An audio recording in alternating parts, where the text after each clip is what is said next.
Before the video starts, I want to say that at the end of this video, I'm going to add a couple of the extra leak spoilers that dropped after I made my video yesterday. Nothing major, but if you want to check that out at the end of the video to coincide with my spoiler video, they'll be there. That being said, make sure to subscribe to this channel for all your Wreck-It Ragnarok news and content.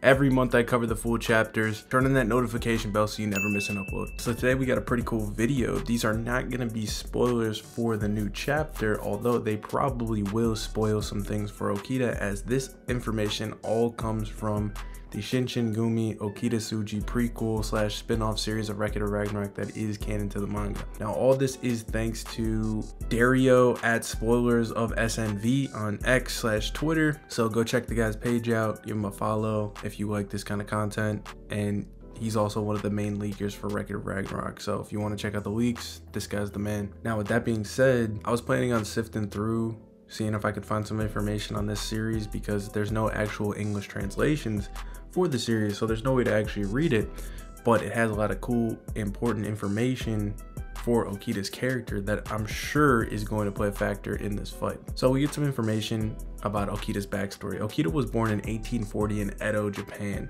and was close to his older sister, but she abandoned him out of fear after seeing him destroy a man who tried to kill them. A samurai named Kondo, the man who's always pictured with Okita in Wreck-It Ragnarok, saw the scene and took him in order to guide him on the right path. He also went on to train Okita, as Okita was a prodigy with the sword even as a child and was practically unrivaled in speed and skill. Kondo also founded the Tenin Rishin Ryu and the Shinshin Gumin training routine.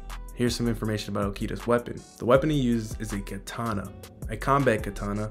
In this case, it's a small one that allows him to maintain good balance due to his size, obviously. This katana allowed Okita to use his techniques perfectly due to its light weight.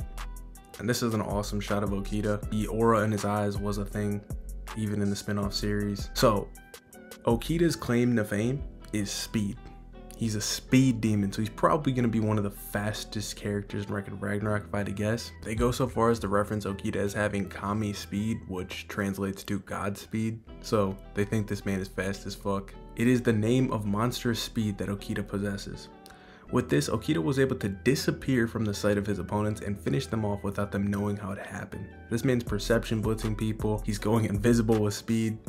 One Piece fans talking about Sanji out here. It's gonna be badass as hell. I can't wait to see it in action. And how the hell is Susanoo gonna counter it? He also is a master of the martial art Aijutsu, and it consists of Okita unseating his sword at a high speed to launch a deep cut at the opponent, ending them in a single movement. It's basically like what swordsmen do, the unseat seat kind of thing. Now, one of his best sword techniques is called Sandanzuki, known as the sword without light, which is dope as hell. It consists of delivering 3 thrusts in 3 vulnerable parts of the body: the jugular, the heart, and the abdomen, giving the opponent the impression that the 3 thrusts were delivered at the same time. To perform this, you need insane levels of speed. This man is going to be fast as shit, and I'm hoping we get to see all the techniques mentioned here, but obviously they're not going to work so easily against an opponent like Susanoo, and the fact that Susanoo is a swordsman as well is really going to be insane, and it kind of makes sense why Susanoo wanted to fight Okita so much. He also has some kind of transformation type amp called Onigo,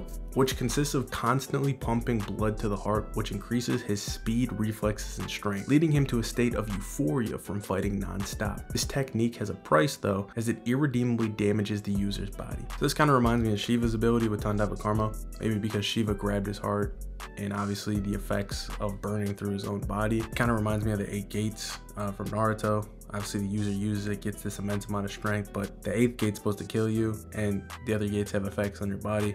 So this is really cool. I can't wait to see how this is used, and it's gonna go crazy with the aura of Okita already being a big deal. We also find out that Okita, one of his main villains in this series, was named Kamo. Kamo was the leader of one of the Shinshin Gumin factions and was the first person to actually give Okita a defeat. He was a nightmare for Okita and wanted to control the entire Shinshin Gumi, but Okita eventually did defeat him after a tough fight. This is where he did use the Onigo technique, so he used this amp to defeat Kamo in the end, but because he did this, it actually accelerated his tuberculosis that ended up killing him. So Okita did die of tuberculosis. This is actually historically accurate and canon to Wreck-It Ragnarok. He wasn't able to fight any longer, so his last fight with Kamo was truly his peak, That was his last hurrah. And at the end, he didn't even have enough strength to hold his sword. Truthfully, a tragic end. And the final panel is super sad. He's trying to unseat this sword and he cannot even lift it up, and he collapses and dies. And he was doing so because he wanted to go help his friends who were in battle. So he died alone as his squad was in combat and they ended up losing. And this is the time where Kondo was captured and killed as well. So a tragic end in that manga, a tragic end for Okita, and now he's coming back. I'm sure he's happy as hell to fight, doesn't have the sickness anymore. I'm happy to know about that information as it adds layers to the character, and I'm wondering how mangaka is going to go over that. I wonder if it's just going to be a rehash of what I just read to you, or if we're going to get new information. I'm not sure, so I'm very interested. But what do you guys think about this backstory? I want to bring you guys this information. Of course, as I mentioned, spoilers of SNV gets all the credit for these translations and this explanation. This makes me more hyped for Okita, more hyped for round 10. Can't wait. So as I mentioned, a couple things that got released after I made my video yesterday. We actually get a shot of what looks like the cliffhanger for the end of the chapter, I'm assuming, where Susanoo and Okita actually start charging at each other. Now Susanoo looks like a straight up demon, bro. I cannot wait to see what this guy has in his arsenal. His eyes went completely white. He just looks like he's straight up on demon time, and perfect opponent for the demon child himself, Okita, who's got the aura flying out of his eyes again, and he's going in for his own attack. So that looks like they're gonna be the cliffhanger. Maybe we get the clash. We haven't got that released yet, but that looks hype as fuck. And as I kind of questioned and hinted towards, it does seem that they are trying to portray this as the true test of who the best swordsman is in Record of Ragnarok. Susanoo is kind of being portrayed as the god of swordsmanship, the creator of swordsmanship, so to speak, and he deems Okita as the best, and Okita's the prodigy. He is the prodigy. It's the creator versus the prodigy. It's like the Gojo Sukuna fight, bro. It's the strongest sorcerer today versus the strongest sorcerer of history. That's kind of what they're doing. So looks like they're gonna cliff Sasuke. We'll see what their feats entail.